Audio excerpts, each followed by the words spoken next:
Hello, hello everyone, welcome to my Diwali vlog.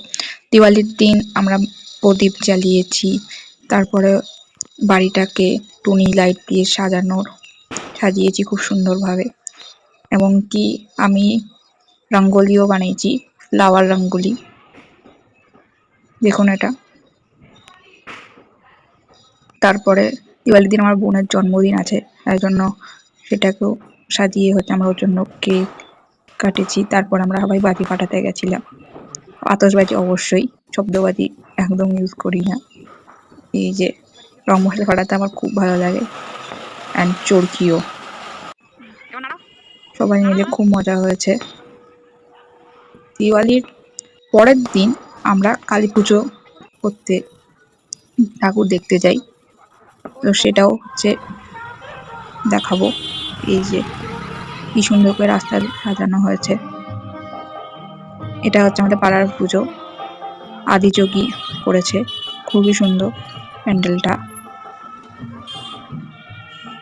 এরপরে যে প্যান্ডেলটা দেখবেন সেটাতে দেখতে পাবেন যে সহজ পাঠের থিমে করা হয়েছে, এবং ঈশ্বরচন্দ্র বিদ্যাসাগর, কাজী নজরুল, বিবেকানন্দ, রামকৃষ্ণ, মা শারদা সবাইকে আসল মানুষ দাঁড় করিয়ে এরা থিম করেছেন, যেটা দেখতে খুব সুন্দর।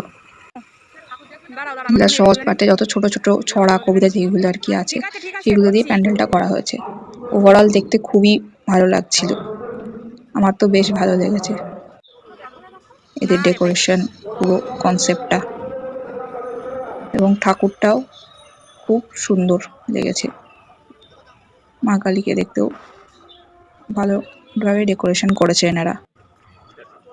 এর পরের প্যান্ডেলটা Birati one of the most iconic প্যান্ডেলের মধ্যে একটা হতে পারে। তার কারণও এত সুন্দর ডেকোরেশন, এত সুন্দর কারুকার্য যে চোখ ফেরানো যাচ্ছিল না। আই লাভ ইট।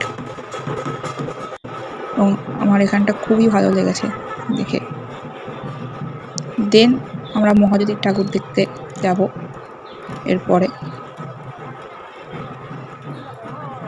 যেখানেও মাঠে বড় করে প্যান্ডেল করা হয়।